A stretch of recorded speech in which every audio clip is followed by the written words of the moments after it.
it definitely impacted me in a pretty powerful way. And what was that way? So first and foremost, let me share that I do have a connection to Ahmaud's family. His mother, um, we grew up together. She was classmates with my sister. And so, definitely knowing her, knowing aunts and uncles, that has a close connection. But also being an African-American male with two sons, thinking about the potential for any of these types of incidences that could occur to them or even to me, given circumstances, it's pretty humbling and absolutely. I mean, we grew up in rural Georgia, Waynesboro, Georgia, which is right outside of Augusta. And growing up in rural Georgia, families are close, right? So where my family originated and where her family, her mom and her siblings grew up was literally, as we used to say, right down the road. So we went to elementary school together. We rode the school buses together. Her uncles, a couple of them I played ball with. So there was always those connections, right? Frightening at the same time. There were a lot of memories, of course, growing up, playing, sports together, just playing in general the way kids would during those days. And so lots of fond memories of them as a family. Wanda, who is his mother, again, she and my sister were very close. So obviously I spent, considerable time, they're younger than I, but spent time with them. So very, very fond memories of them as a family for sure. So what is it like listening to her now and hearing her pain as someone who grew up with her by way of your sister? Right. So first, let me say this, right? She has handled this situation with the courage and grace that I don't know if I could match, right? I've heard her in interviews, I've seen, just how she's conducted herself, post, the release of the video. And since then, being able to just really focus on, justice for her son, making sure that, the truth be told and that, his memory not be marginalized to just a moment. And so that's the first thing I'll say. But getting directly to your question, I think also it's important to understand that, as a mother, there's a even more intuitive connection that she has to a son, especially given the situation that she's having to deal with.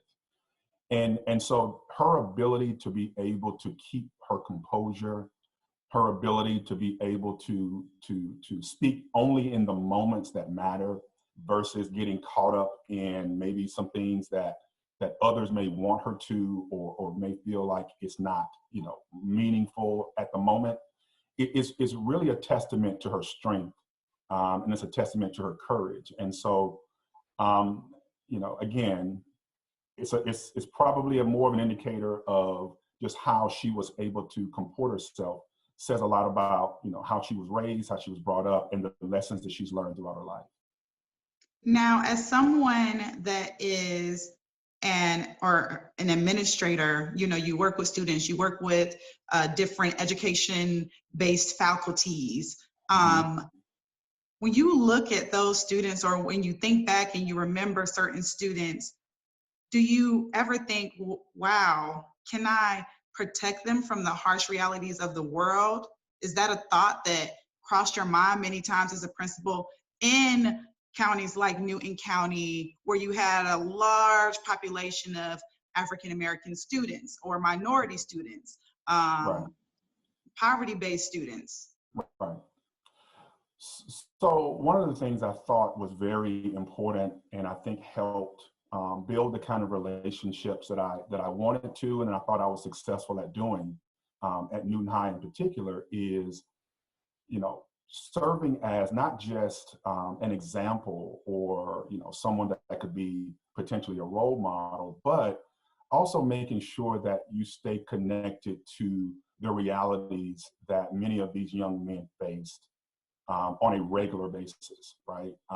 Not too far removed from, being a young, man myself trying to navigate the world in the way that I thought I could, staying relevant in those moments were also very critical. And, continuously communicating to students about what they deal with, more than just what happens in the classroom or more what happens in the building, but how they live and the ways in which the world around them is impacting their decision making. But also helping them understand that there will be some things that you'll deal with that will be beyond your control.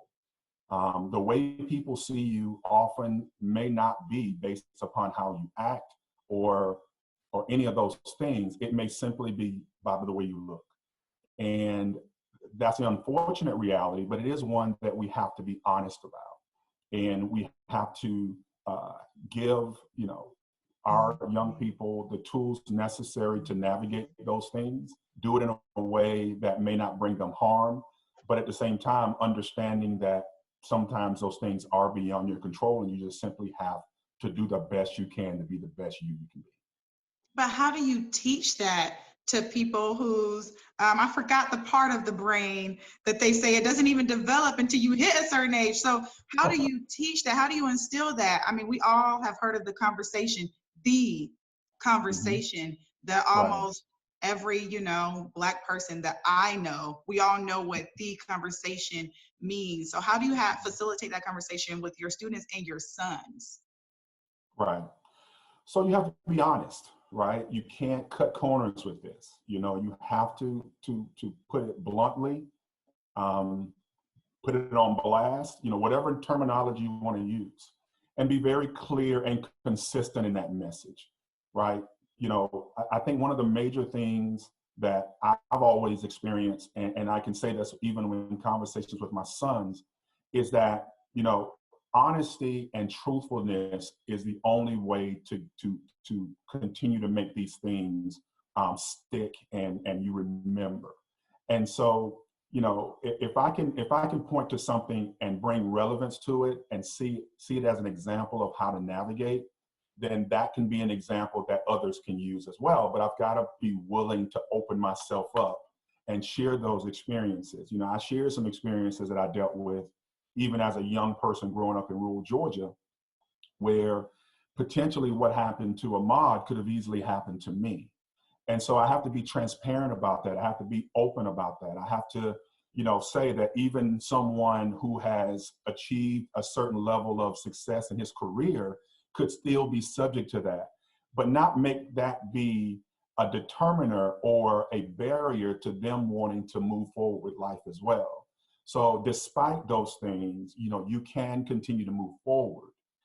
Just understand that you have to be mindful of the spaces and places where you are and use that to guide kind of the way you approach difficult situations, especially as it pertains to race, because that's always going to be a different animal to address than other things that may, negatively impact people of color. So we just have to be honest and transparent about it and continuously sharing the message that you have to own your own growth and your own development and do it in a way that is true to you.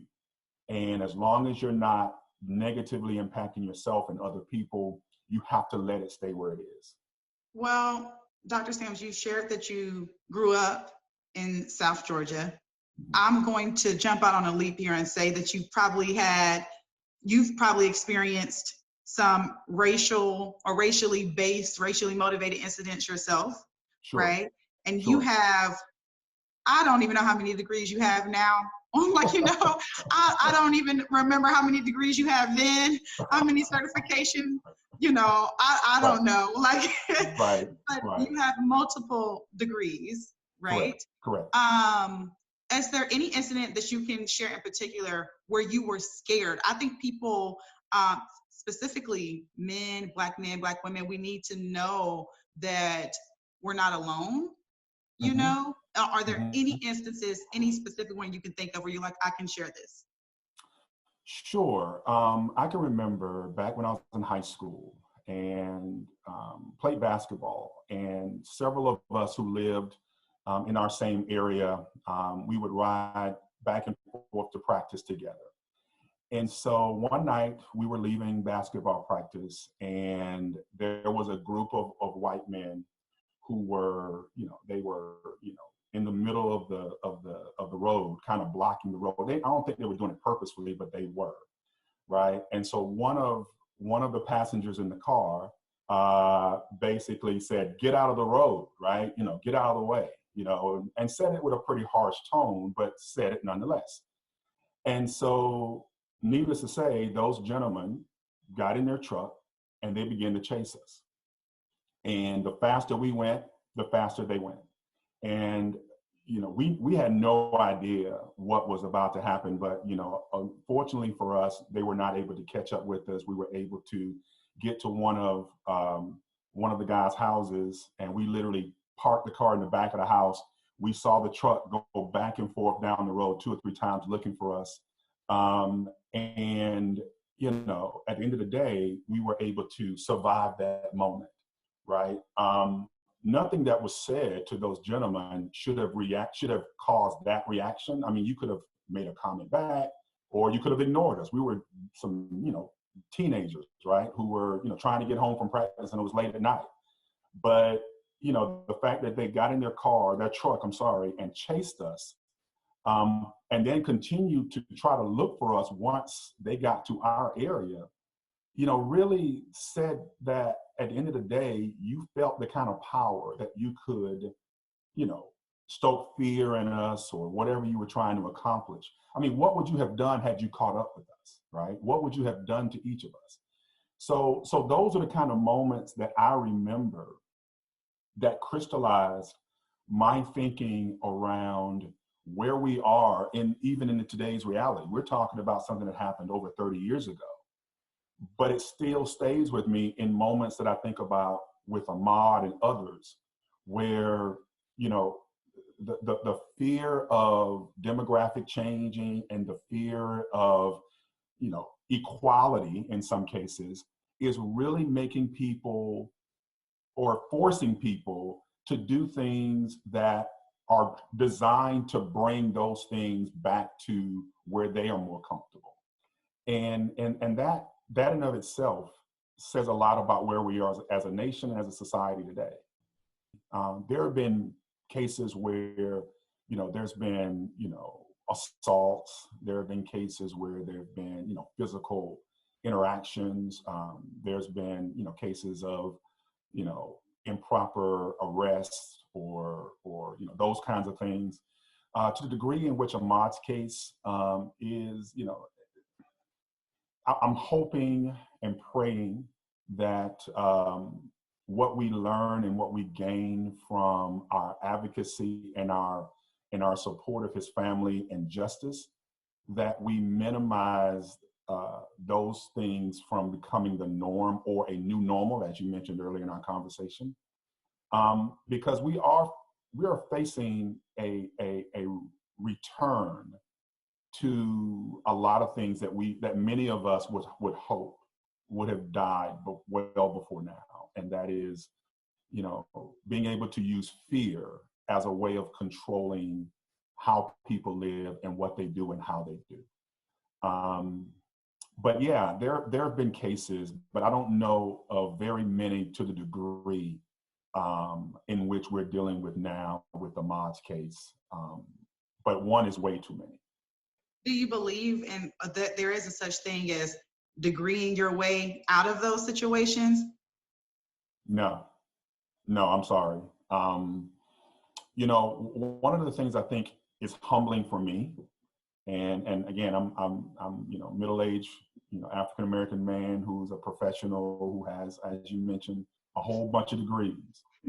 A whole bunch. A whole bunch of them. And I still get looks when I jog. I still have people questioning, when I get on an airplane and I sit in first class, I still get people questioning whether, why are you, first class is over there or whatever.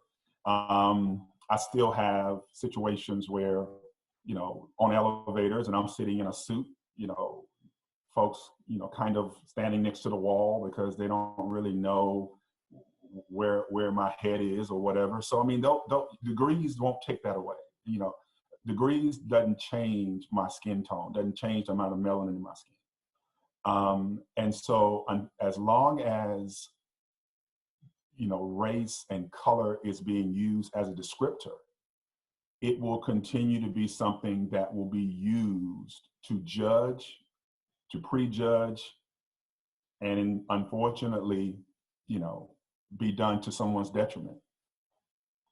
Do you think that it's time that Georgia had a hate crime law on the books? Way past time. To act as if, so here's the other thing. You asked me a question about whether or not there have been cases like Ahmaud's, right? And the response to the question you just asked about the hate crime, you know, law being on the books, is that there are people who honestly think that cases like Ahmaud, you know, are anomalies. They're really not. They may be anomalies to the people we know, but we know throughout our more recent history of cases where, you know, the criminalization of just simply being Black has happened. And so we can't act as if those things have gone away simply because, you know, the Confederate flag is no longer a part of the state flag of Georgia, or that, you know, people are more free to move and live and assemble in places where we couldn't when my grandfather and my mother and father were coming up. So this tells us that hate crime is here. It's not gone anywhere. And until we speak truth to power and until we actually engage in ways that will make a difference, we will continue to unfortunately deal with situations like this. And next time, who knows whose son or daughter it will be. Correct. Are you concerned that attention to the case will die down before June 13th? The reason I'm saying June 13th is because due to Kemp's public health state of emergency, they can't do any trials or such before then. Are you concerned about the attention to the case? Do you think it will last long enough, publicly speaking? It's always a concern because too oftentimes what we will do is we'll get angry, we'll say thoughts and prayers, and then we will move to the next crisis. And so what we hope is that rather than this just simply being a moment in time that we can be angry and be frustrated and want justice, but we actually make it become a movement where it really is about impacting change. You know, I'm very clear about the way you impact change personally, right? You do it 3 ways: about how you spend your time, how you spend your money, and how you vote.